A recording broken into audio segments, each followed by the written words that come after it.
Welcome to the Mind Cuts series. And welcome to the deep dive. This is where we take the sources you share with us, dive deep, and pull out the absolute core insights. Think of us as your guides through the dense stuff. Exactly. And today we're diving into a really interesting conversation. It comes from an Inclustrad text featuring an interview with Bryan Johnson. Right, the guy often called the king of longevity. That's the one. And the focus is all about pushing the limits of human lifespan, really questioning if we have to age and die the way we always have. Yeah, and this deep dive is specifically for our listener, the learner, who wants knowledge fast, wants those surprising facts, but definitely wants to skip the information overload. So our mission today is to unpack Bryan Johnson's whole perspective from this interview. Why he's doing this, the actual methods, and what he thinks it means for all of us. We're digging into the what, the why, and the how. So let's start with the big headline number. He spends, $2 million a year on this longevity project? Yeah, $2 million annually. It sounds, well, frankly, unbelievable. It does. But the interview gives this perspective. He thinks future historians, maybe in the 25th century, will look back and see this moment as, the turning point. A turning point from what to what? From just accepting death, the die phase of humanity, to actively choosing don't die. He sees it as this inevitable trajectory because of technology and medicine. An inevitable trajectory. Okay, so that $2 million, where does it actually go? Is it all super expensive therapies? Well, that's one of the most interesting parts. According to the interview, most of it isn't the daily stuff. The protocols themselves are often, pretty low cost, even accessible. Really? So the big cost is? It's the research. Yeah. And the measurement. Intense, constant measurement. Okay. He's been called the most measured person in history, right? Exactly. And the interview really details that. We're talking about measuring, everything. Every organ, every biological process, down to the nitty-gritty details. That sounds exhaustive. It really is. They give examples like spending an incredible amount of time in MRI machines, more than anyone else, apparently, Wait. and doing DNA methylation analysis every single week. That gives thousands of data points just on how his genes are behaving, basically tracking his biological clock super closely.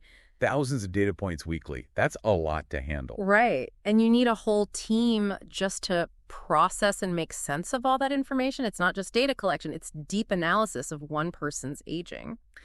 And they're even measuring the measurement itself, like checking if all this measuring has downsides. Yeah, exactly. Looking for any negative repercussions from, maybe overdoing the scrutiny. It's quite thorough.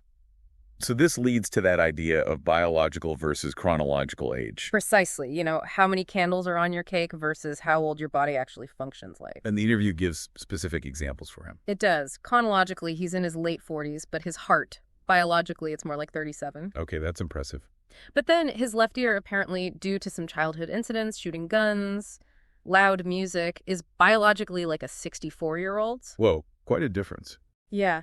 And then his diaphragm is incredibly young, biologically around 18. So it really shows how different parts of us age differently. So it's not just one number. It's complex. Yeah. And it highlights the limits, too, right? Like the hearing loss. Exactly. He mentions in the interview they haven't had success reversing that hearing damage, even with all the effort. But they have seen success with slowing aging in the heart and lungs. Right. So it shows, some things might be reversible or slowable, others maybe not with what we know now. So this don't die focus, it isn't really about becoming immortal then. It sounds more grounded. Yeah, the interview suggests it's more about respecting our conscious existence, valuing the biological functions we have, because losing them really impacts quality of life.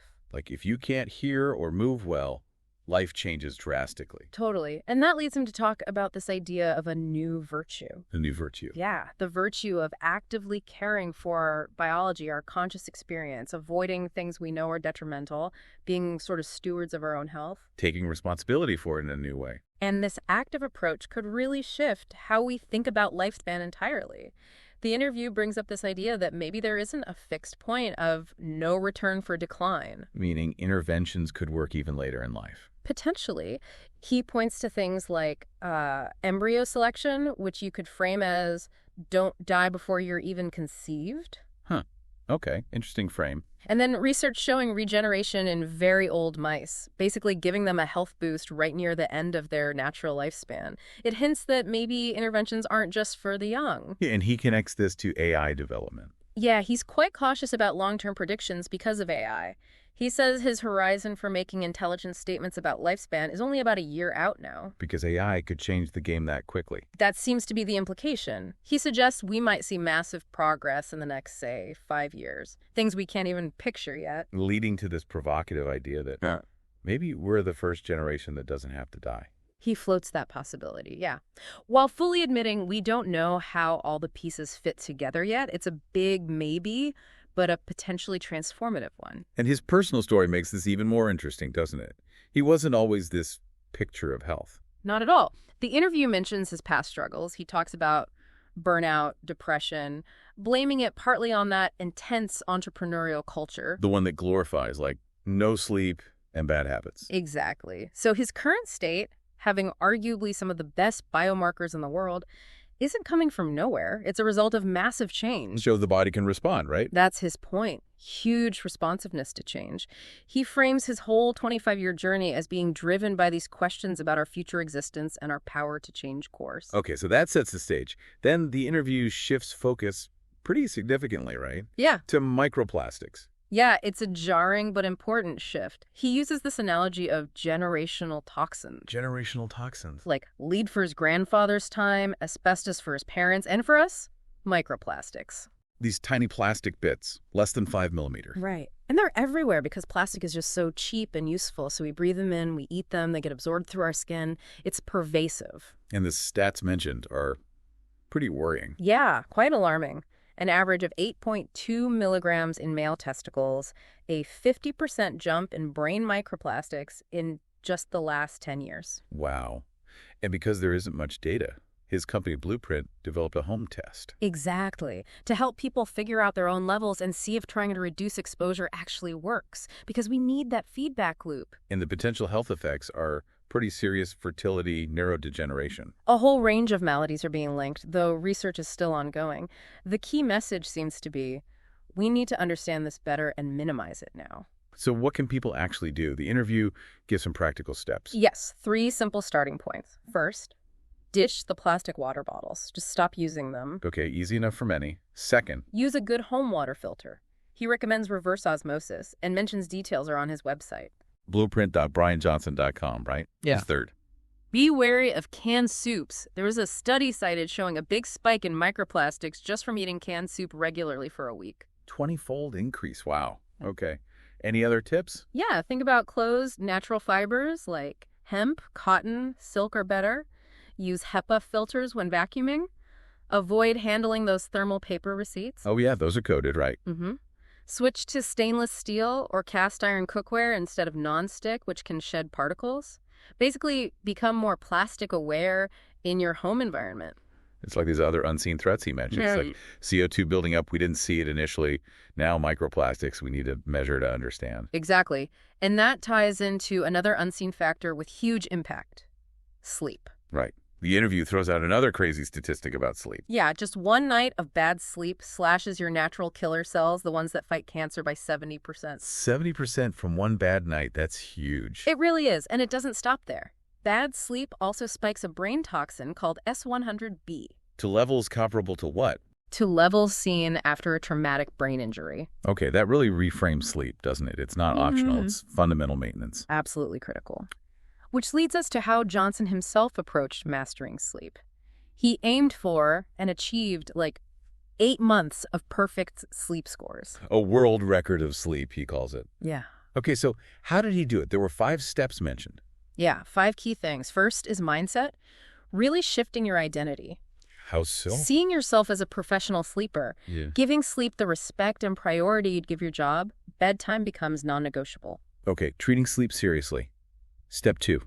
Optimizing the last meal of the day. Eat at least 2 hours before bed. Ideally, the meal should be earlier, lighter, and the right kinds of food. He eats his last meal super early, right? Yeah. Like 11:30 a.m. Yeah, with an 8:30 p.m. bedtime. He notes how eating late messes with resting heart rate and sleep quality. Makes sense. Third step involves light. Crucial. No blue light from screens for at least an hour before bed. Use apps like Flux, dim the lights, maybe use red lights, which are less disruptive to melatonin. Okay, managing light exposure. Fourth, consistency. Same bedtime, plus or minus maybe 30 minutes every single night. Even weekends. Your body learns the rhythm. Right, training your internal clock. And the 5th step, A wind-down routine. An hour before bed dedicated to transitioning. Signal to your brain and body it's time to switch off. What kind of activities? Things like reading, maybe some gentle movement or walking, breath work, meditation, quiet conversation, anything calm that detaches you from work or stress.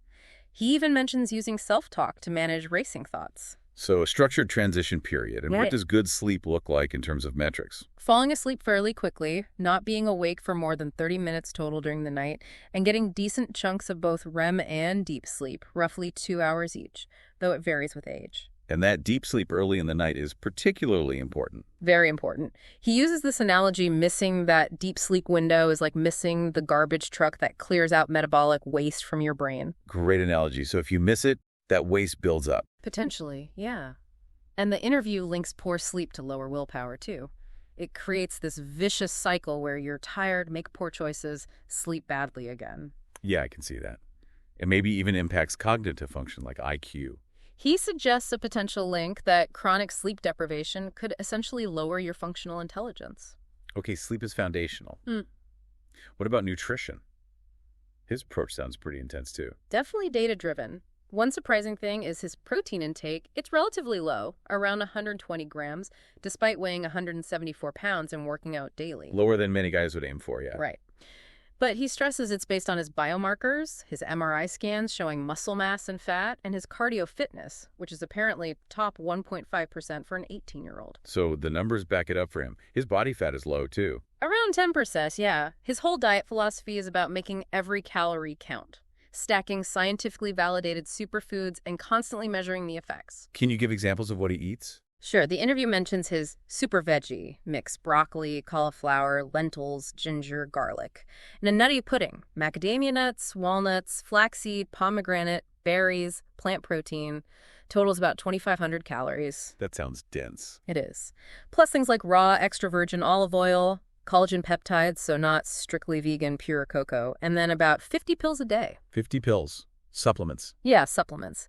He believes they're necessary to hit all the optimal targets for health and slowing aging that diet alone can't cover. And his company sources food specifically for low toxin levels. Right. And they developed a product, a stack of 8 pills, that combines like 62 different health compounds for convenience. And his eating window is really short. About 5.5 hours, yeah. First meal at 6 a.m., finished by 11:30 a.m., driven mostly by optimizing his sleep, remember? Right, the early last meal. And no cheat days. Ever. Apparently not. He says the negative impact on his well-being just isn't worth it. He tells the story about trying a potato chip and it tasting like gasoline to him. Wow, taste buds completely rewired. Yeah, he claims that rewiring can happen pretty quickly, even in days, once you cut out processed stuff. So all of this, the sleep, the diet, the measurement, it sounds like it requires immense willpower. Well, that's where he pushes back a bit. He emphasizes building systems rather than relying on willpower, which he sees as unreliable. Systems over willpower. How does he explain that? He uses the analogy of a GPS. You don't memorize every route. You trust the system to guide you. He wants an algorithm for the body, making optimal health decisions almost automatic through routines. Like being a professional rejuvenation athlete, as he puts it, competing against aging. Sort of, yeah. He talks about a leaderboard for slowing aging. And he says the discipline comes from how good you feel after following the system, not from trying to force yourself beforehand. Okay, so the motivation is the result of the action. Exactly. And he connects it back to overcoming depression. Learning that I am not my thoughts helps detach from those unhealthy impulses or cravings. Don't trust the unreliable mental chatter. Trust the system. That makes sense. It takes the moment-to-moment struggle out of it. Right. And then towards the end, the interview really broadens out into these bigger philosophical questions. Yeah. Like what? Questioning if capitalism is still the best system to answer humanity's biggest questions now. That's a big question. Huge. It looks at the potential conflict between our usual societal goals, like, accumulating stuff, status, and the possibility that health, longevity could become the main goal. If death isn't necessarily inevitable anymore. Exactly. He suggests that when death was inevitable, humans created games to play within that constraint. He mentions the 4 Eastern archetypes. But if that fundamental constraint changes, then the whole structure of society, the games we play, might have to change too. that's the idea. He proposes don't die not just as a personal goal, but potentially as a new kind of ideology, a response to radical technological change, especially AI and superintelligence, offering a new answer to what's the point. Wow. Okay, that's a lot to think about. So wrapping up this deep dive, we've gone from the $2 million investment to the nitty-gritty of measurement, microplastics, sleep hacks, diet, systems, and all the way out to these huge philosophical shifts. It's quite a journey. And for you, the learner, some key things to maybe pull out are, first, a lot of the basic longevity practices, sleep hygiene, avoiding plastic, basic nutrition, they're actually pretty accessible. Right, it's not all $2 million tech. Not at all. Second, the power of data, even if it's just tracking your own sleep or habits, can be really insightful. Third, sleep is just non-negotiable. It underpins everything. Absolutely. And finally, that idea of building systems can be way more effective long-term than just trying to white-knuckle it with willpower day after day. Build the system, trust the system. Okay, so a final thought for you, the listener, to chew on. Yeah, consider this. If aging and dying weren't the fixed points we assume they are, how would your perspective on life change? What would your priorities become? What games would you choose to play in that different world? And maybe more immediately, what unseen foundations like managing microplastics or mastering sleep are you building or maybe not building for your own well-being right now?